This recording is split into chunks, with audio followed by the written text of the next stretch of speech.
Hôm nay ra mắt họ nhà gái thì mẹ cháu tự nhiên lại bị tai nạn đột xuất. Bố cháu thì bị bại liệt từ hôm qua. Bố xin hứa với gia đình là từ nay cháu sẽ ngoan ngoãn, nghe lời em Hương cũng như là mọi người trong gia đình ạ. Nếu mà trong quá trình làm rể cháu có điều gì sơ suất, cháu mong mọi người lượng thứ. Kính thưa anh Hải, em biết là từ trước đến nay thì anh em ta có sự hiểu lầm nhau, nhưng bây giờ cơ sự nó như thế này rồi, em mong anh nhắm mắt xuôi tay, mong anh nhắm mắt bỏ qua, đáp thành cho hôn sự của em với Hương. Em chân thành cảm ơn anh ạ. Chúc anh hạnh phúc.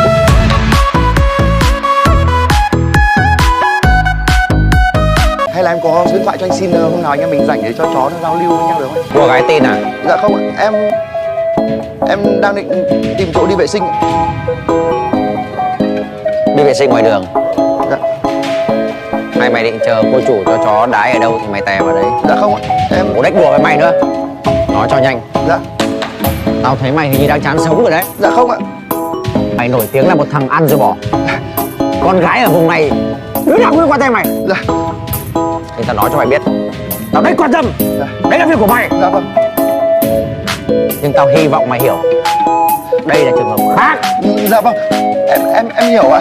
Dạ. Nếu mày còn lảng vảng trước mặt chị tao một lần nữa, Dạ. mày xác định nhá. Dạ vâng vâng, em hiểu ạ. Dạ em đang định tỏ. Mày định đá chị nào à? À không, em không dám định như thế ạ. Mày định gì? Dạ em đang định là em xin phép chị bỏ em ạ. Bỏ em ạ. Bỏ em ạ. Tính anh không thích dài dòng.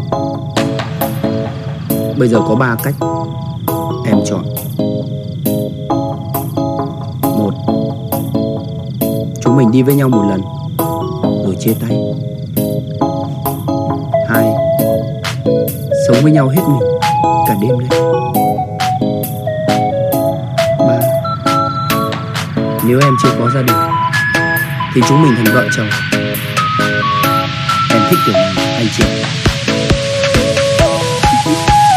Em thích cả ta.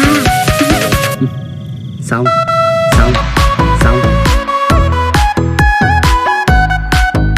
Cô cứ như mấy bà thím đi chợ ấy nhỉ?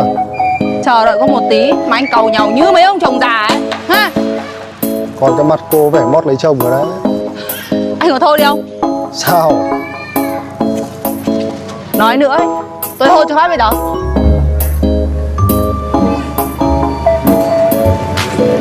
Ngày chợ này luôn à?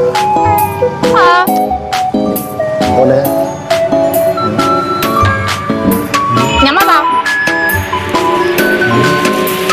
Con đấy. Lâu ấy. Lấy đà. Làm à? Thôi. Đừng thì phanh rượu. Ôi, con lợn rồi. Bạn cái gì chứ? Chào ai? Chào khán giả, chào khán giả của tụi em rồi dạ. Quen biết đếch gì mà chào? Hả? Chào ai?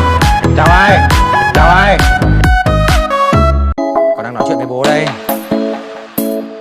Bàn về cái việc kỷ niệm 30 năm ngày cưới của bố mẹ đấy. Mà sao hôm nay mẹ nói nhiều thế?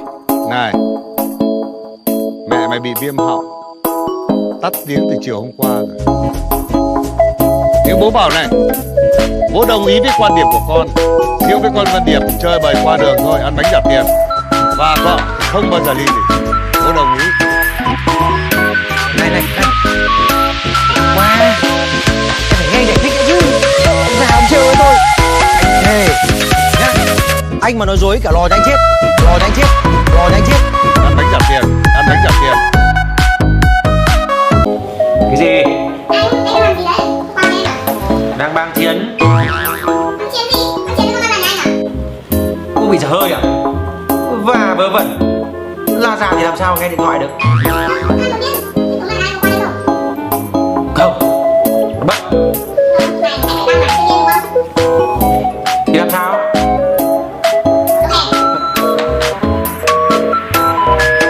Bố nhau, vợ lão, bố lại nhau,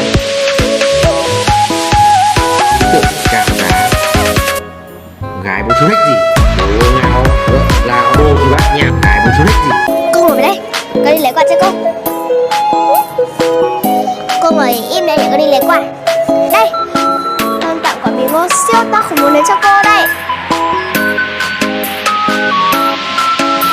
còn bán bố đấy à? Con có bán đâu, có được đồng nào đâu. Con tặng bố cho cô, để cô bảo vệ bố mà.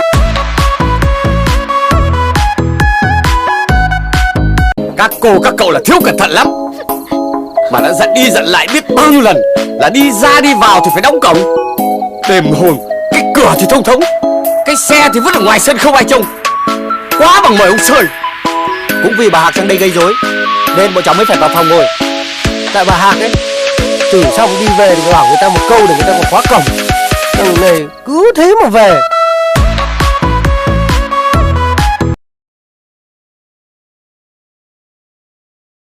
Tao đố hai thằng, cái Bích với người yêu bây giờ đang làm gì trong phòng? Anh Việt Rơi mà con hỏi em. Mày mà đoán trúng, tao mất một hộp dầu gội đầu. Tao đoán chúng nó đang phanh xích lô đấy. Nhưng phanh xích lô là gì hả anh Nghĩa? Mày đúng là cậu em non tơ năm thứ nhất, chưa trải sự đời. Mày thì trải đời lắm đấy. Này, đừng khinh nhau nhé. Năm lớp 9 đã biết phanh xích lô rồi đấy. Nhưng phanh xích lô là gì chị ạ? Là kiss. Hôn đi, hiểu chưa? Thôi tập trung vào tập tạ đi. Mày chưa đến tuổi phanh xích lô đâu. Vừa phanh xích lô tối quá. Vừa phanh xích lô tối quá. Vừa phanh xích lô tối quá.